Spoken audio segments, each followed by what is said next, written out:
They called her insane for spending her last $500 on a mansion everyone said was cursed. The black widow who just buried her husband, thrown out by in-laws who said she never belonged, stood before a house that even cops avoided. But when she stepped inside those rotting halls, she didn't find ghosts. She found a secret buried in blood and a truth powerful enough to destroy every lie they told about her. Before we go any further, we'd love for you to hit that subscribe button. Your support means the world to us and it helps us bring you even more powerful stories. Now let's begin. They called it cursed. She called it shelter. After the funeral, Miranda Hayes stood on a porch that wasn't hers while her white in-laws boxed up the last fragments of her life. They said she never belonged, slid the wedding ring across the kitchen table and turned the latch. That last click echoed in her bones like the final toll of a bell. The mansion waited on the edge of Brookhaven like a wounded animal, ivy strangling the balconies, windows sealed with decades of dust, the brass knocker cold as river stone. Price tag, $500. Just enough to clear taxes and sign the paperwork. People laughed when they heard she bought it. But she signed anyway, hands trembling, breath misting in the autumn air. Elijah and Kiara flanked her, two foster kids who'd learned the art of quiet. They watched the way her shoulders stayed steady, even when the house loomed like a question that might swallow them whole. A loose shutter tapped rhythmically in the wind, soft but stubborn, like a pulse behind the walls. Towns have a way of inventing stories when they need something to fear. At the gas station. That place eats people. At the diner, she'll last a week. And at the grocery, a cashier whispered, "Cartel money built it, honey." People disappear in there. The rumor clung to her clothes like smoke. She moved anyway. The keys scraped metal, the door groaned open, and stale air spilled out. Cedar, wet stone, and dust turned to glitter in the slanted light. The boards creaked beneath her careful steps. Miranda didn't hesitate, she couldn't afford to. They found rooms frozen mid-story, a nursery with a single child's shoe, a music room where the last string on a violin hung loose, a study lined with ledgers gray with age. In the kitchen, the refrigerator hummed once, then sighed like it remembered death. That night, they camped in the ballroom. 3 sleeping bags, 1 lantern, a thermos of coffee, and crackers that tasted like cardboard. Wind threaded the chimney and hummed a low, hollow tune. Elijah flicked his flashlight. Off, on, while Kiara counted softly between beats. Miranda wrote on a warped clipboard, roof, boiler, locks, food, school forms. Maybe a job. She pressed harder on the paper and added one more line she didn't speak aloud. A reason to stay. There was something about the air here. It wasn't haunted, it was watchful. Like the house itself had been waiting for someone to come home. In the corner, a portrait's varnish shimmered in the flicker of the lantern. The painted man's eyes seemed alive, tired, yes, but resolute. Santino Del Vero. The name was stitched into Brookhaven's gossip for decades, but the painting told a quieter story, a man burdened, not monstrous. Around midnight, the tapping shutter fell silent. The mansion exhaled like lungs long held, then Miranda felt it, a faint draft snaking along the baseboards, cold and deliberate. When she pressed her palm to the wall, a hint of floral fragrance drifted up, aged paper, lilac, and something citrus. She frowned, made a small mark on her clipboard, and wrote one word beside it, tomorrow. The sun rose weak, like it wasn't sure this place deserved warmth. Miranda brewed instant coffee and the kids stirred sleep from their eyes. Elijah retied his shoelace. Kiara traced an M on the fogged window pane and wiped it away. They started in the ballroom. Miranda stripped wallpaper in long ribbons. Beneath it, cracks webbed like veins. Elijah hauled down an old fan from upstairs. It stuttered, coughed, then hummed to life, stirring dust that glimmered in the sunlight. When Miranda slid her scraper under a bubbled patch of wall, the plaster flaked away to reveal strange pencil marks, tick marks like measurements. She followed the trail across the wall to a section between the study and the main hall. The same area where she'd felt that cold draft last night. The chisel bit into the plaster. Crack. She tapped again. This time the sound changed, dull turned to hollow. "Elijah," she whispered. The boy froze. Kiara held her breath. Miranda pressed her ear to the wall. Silence. Then, tick-tick. She widened the opening carefully. The dust inside glittered faintly. A nest of old letters wrapped in ribbon the color of faded wine lay hidden behind the wall. Gloves on, she pulled them out one by one. A sweet scent of citrus rose again, this time unmistakable. With the letters was a photograph, 2 people staring out from another life. Santino Del Vero, younger, in a white shirt. And beside him, a black woman with sharp eyes and a half-smile that reached straight through Miranda's chest. Around the woman's wrist, a bracelet Miranda had worn as a child. A row of tiny brass moons. The room blurred. She sank to the floor, holding the photo like it might vanish. The first letter's handwriting curled in sweeping strokes. My Amara. The name rang in Miranda's mind like the first bell of a church she'd long forgotten. I told you this house could be refuge if I could sever the ties clean. The papers are hidden in the study. Don't fear the noise people make. They've forgotten what hope sounds like. The next pages detailed La Casa de Esperanza, a trust for a shelter. Notes, deposit slips, drawings of classrooms and gardens, a kitchen, a place for children to sleep safely. Margins filled with addresses of shelters that had overflowed decades ago. The last letter was dated 2 weeks before the cartel war burned the coast. One line was underlined twice. If I do not walk through that door by summer, you find the papers and sign them. This house owes life back. Kiera leaned against her arm. Who is she? Miranda traced the bracelet in the photo and felt her pulse thud like an echo. My sister, she murmured. The air in the room felt charged. Outside, a truck rumbled past. A man whistled a diner tune. The world moved on, unaware that a secret buried in dust had just shifted history's weight. She boxed the documents carefully, labeled them, and locked them in a study cabinet. That night, the fan stopped again. Silence folded around them. The citrus scent lingered, softer now, almost protective. Miranda turned off the lantern and sat in the darkness with her 2 kids. The house creaked, but it didn't feel threatening anymore. It felt like it was thinking. Sleep came and went in shallow waves. Rain hit the roof like a heartbeat, too restless to fade. Miranda sat at the desk, reading the letters again and again. Each one felt closer, like Amara was sitting across from her, whispering from between the lines. The next morning she drove into Brookhaven. The record office smelled of old ink and impatience. The clerk, gray hair, voice dragging like rust, squinted when she asked about the Delvero estate. Those files. He scoffed. Locked tighter than the mayor's liquor drawer. But when Miranda laid the photograph on the counter, the man's tone faltered. His eyes widened that he recognized Amara's face. He'd seen her once, years ago, when a woman named Amara Delvo had filed papers to open a children's home before she vanished. That night, back in the mansion, Miranda spread everything out on the kitchen table. The letters, trust documents, bank slips, all carrying a single notary seal, still crisp despite the years. The numbers hit her like cold wind. $12.3 million funds assigned to La Casa de Esperanza. For Amara's bloodline. Her breath hitched. Her sister had left her not just a secret, but a mission. Outside, headlights slowed in front of the gates. People were already talking. The widow who bought the cartel house for $500 had just found gold inside its walls. Miranda closed the curtains. The town's whispers pressed against the glass. Within days, curiosity became obsession. A local reporter came knocking with a smile too eager and a pen too sharp. Miranda didn't answer. She dealt with vultures before. Inside, Elijah sketched new floor plans in chalk, bunks, classrooms, a garden. Kiera taped paper stars over the ceiling cracks. They were already calling it the Hope House. But peace never lasts when greed smells money. A phone call broke the silence one evening, her late husband's brother, his voice slick with false concern. We heard about your discovery, Miranda.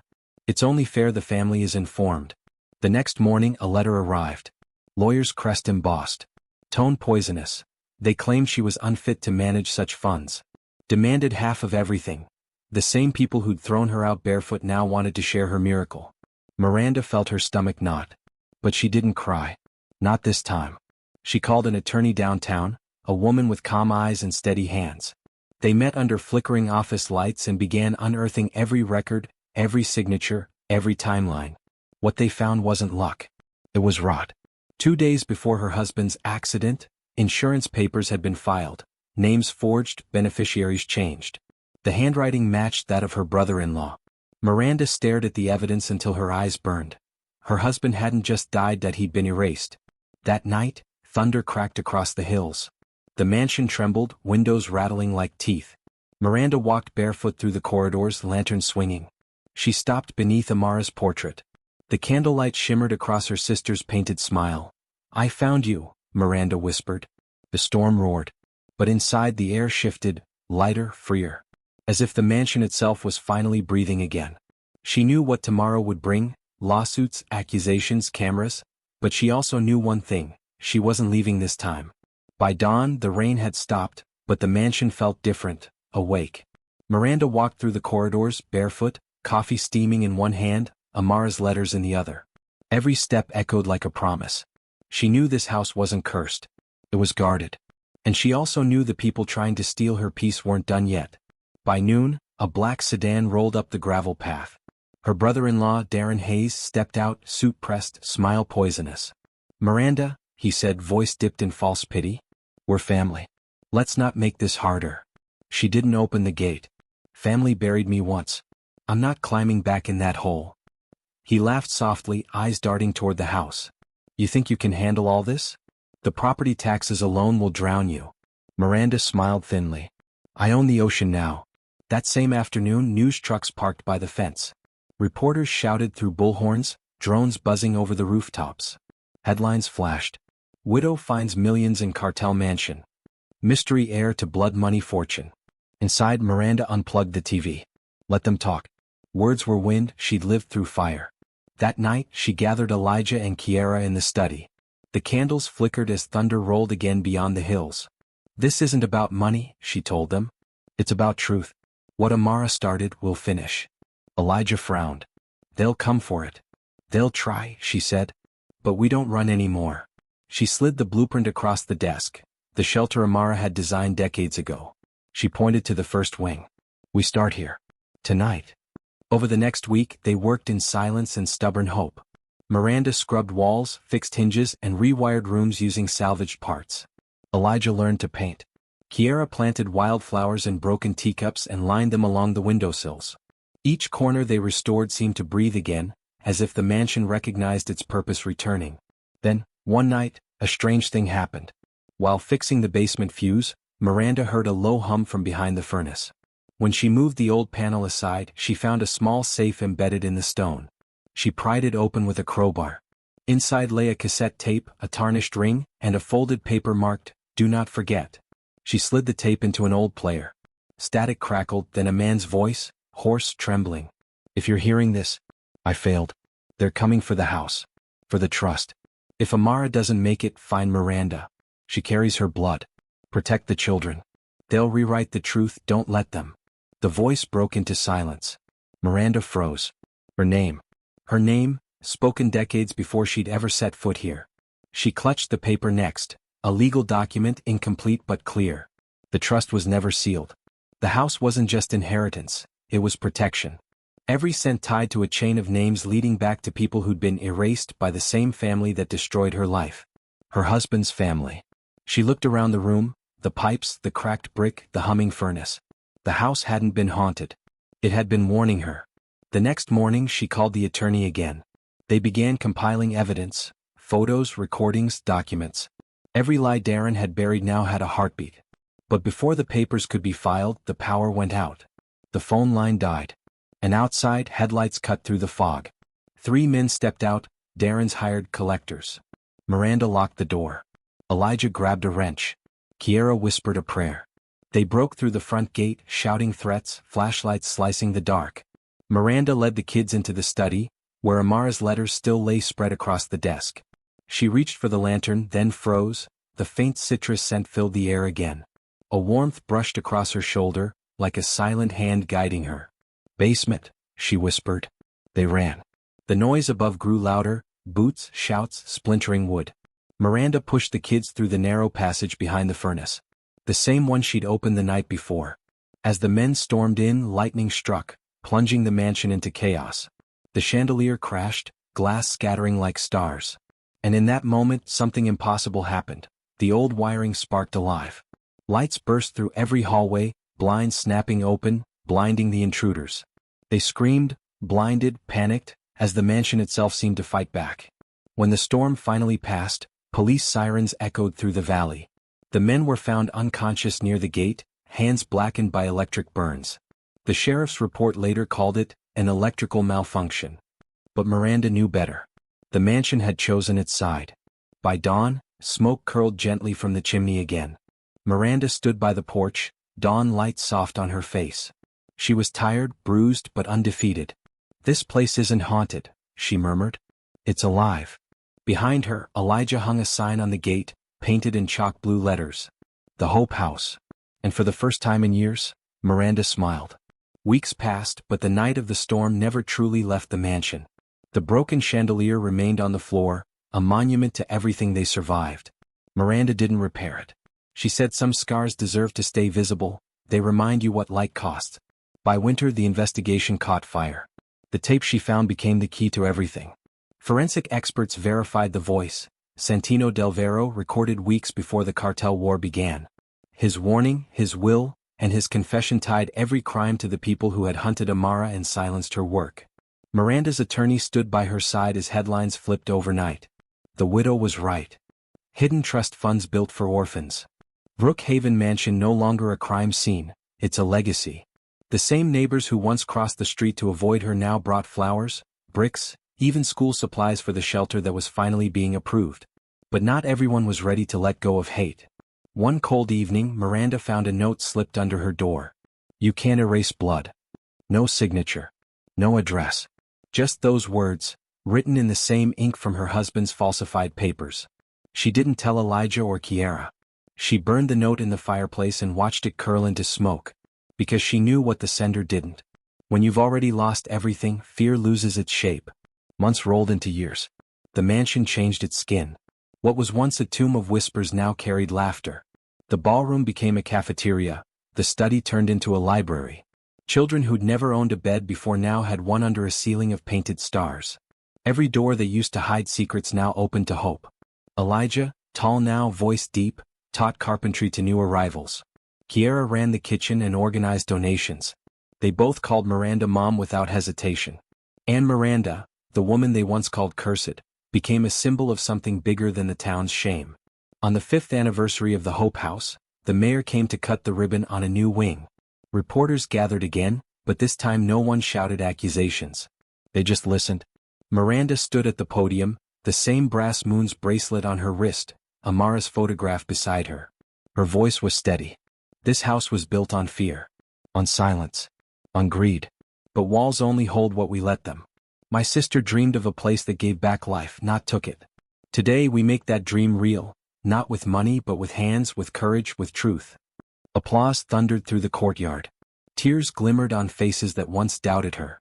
For the first time Miranda saw no ghosts, only gratitude. That night, long after the crowd had gone, she wandered through the empty halls. The wind hummed softly through open windows. The chandelier, still cracked, still beautiful, swayed faintly, catching light from the candles below. Miranda touched its glass edge and smiled. You did good, she whispered, to the house, to Amara, to herself. She walked to the courtyard, beneath the magnolia tree now heavy with blossoms. The moonlight washed over her silver hair. She sat on the stone bench and closed her eyes. Her last thought wasn't of pain or betrayal, it was of laughter echoing through the halls she rebuilt. By dawn, the caretaker found her there, peaceful, as if the house had finally let her rest. Elijah and Kiara buried her beneath that same magnolia tree. The next month they installed a bronze plaque beside the gate.